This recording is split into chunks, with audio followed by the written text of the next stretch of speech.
Rapat Dewan Gubernur Bank Indonesia memutuskan suku bunga acuan atau BI 7-Day Reverse Repo Rate naik menjadi 6%. BI juga menaikkan suku bunga Deposit Facility menjadi 5,25% dan suku bunga Lending Facility menjadi 6,75%. Keputusan BI untuk mengerek suku bunga acuan setelah 8 bulan lamanya bertahan ialah dengan melihat perkembangan perekonomian global yang semakin tidak menentu dan dampaknya ke pasar keuangan nasional. Menurut Gubernur BI Peri Warjio, kenaikan suku bunga diharap dapat memperkuat posisi nilai tukar mata uang Garuda. Memang rupiah kini menjadi fokus perhatian BI, lantaran inflasi yang ada saat ini dianggap masih sesuai sasaran Bank Sentral.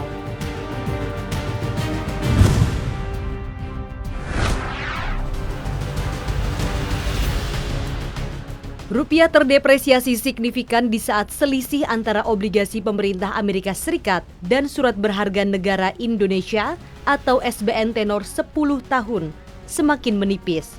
Sentimen lainnya juga berasal dari Bank Sentral Negeri Paman Sam The Fed yang tampak masih belum mau bersikap dovish. Rupiah menembus level psikologis 15.800 per dolar Amerika Serikat secara intraday pada Kamis 19 Oktober 2023.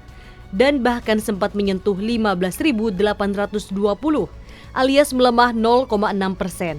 Posisi ini merupakan yang terlemah sejak 8 April 2020. Pelemahan rupiah ini tak lepas dari pergerakan US Treasury tenor 10 tahun yang kembali mencetak rekor tertinggi sejak 16 tahun terakhir atau sejak 2007. Hal ini dapat memicu semakin besarnya capital outflow dari domestik karena imbal hasil SBN kurang cukup menarik jika dibandingkan dengan US Treasury yang mana secara rating jauh lebih tinggi dibandingkan SBN. Berdasarkan catatan BI merujuk pada data transaksi 9 hingga 12 Oktober 2023, investor asing mencatatkan net sell 4,32 triliun rupiah.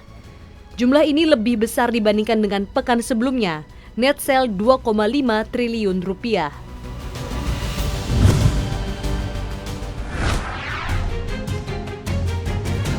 Indonesia perlu mewaspadai menipisnya surplus perdagangan seiring dengan melemahnya harga komoditas di pasar global, serta perlambatan kinerja perdagangan dan perekonomian dunia dibandingkan tahun lalu.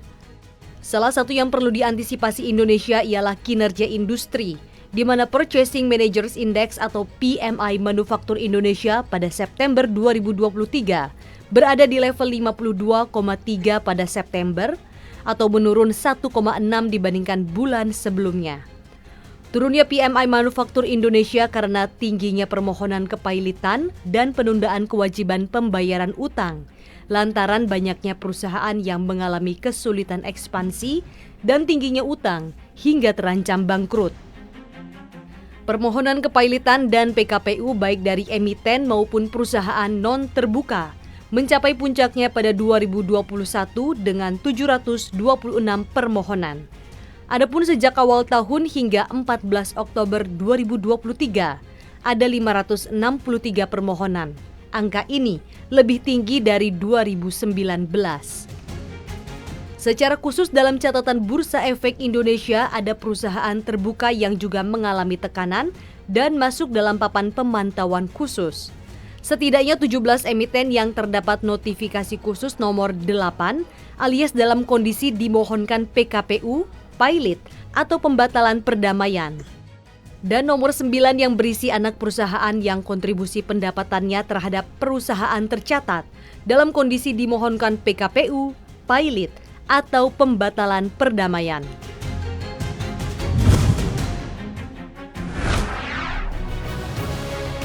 Otoritas Moneter Singapura akan memeriksa unit Credit Suisse di Singapura karena diduga terlibat kasus salah satu nasabahnya yang didakwa melakukan skandal pencucian uang.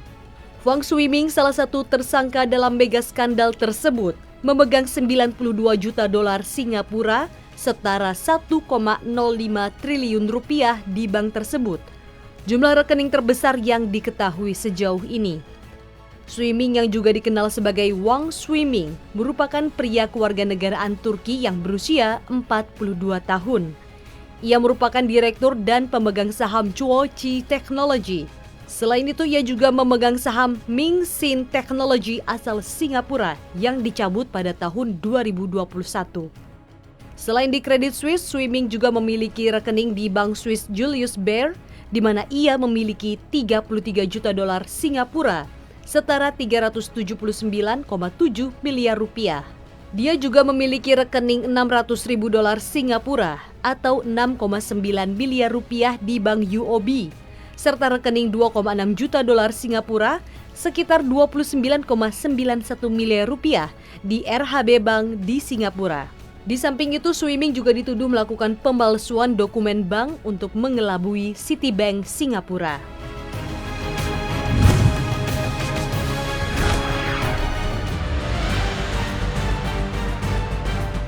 Raksasa telekomunikasi asal Finlandia, Nokia, berencana memecat hingga 14.000 pekerja sebagai bagian dari rencana penghematan biaya. Langkah ini diambil setelah penjualan turun 20% pada kuartal ketiga karena melemahnya pasar peralatan 5G. Penjualan bersih turun menjadi 4,98 miliar euro atau sekitar 83 triliun rupiah pada kuartal 3 tahun ini dari 6,24 miliar euro tahun lalu. PHK ini membuat pekerjanya menjadi sekitar 72.000 hingga 77.000 orang dibandingkan dengan 86.000 karyawan yang dimiliki Nokia saat ini. Nokia menargetkan penghematan biaya hingga 1,2 miliar euro pada 2026 atau setara 20 triliun rupiah saat ini. Penjualan unit terbesar Nokia turun 24% dibandingkan tahun lalu, dengan laba operasional divisi jaringan seluler anjlok 64% secara tahunan.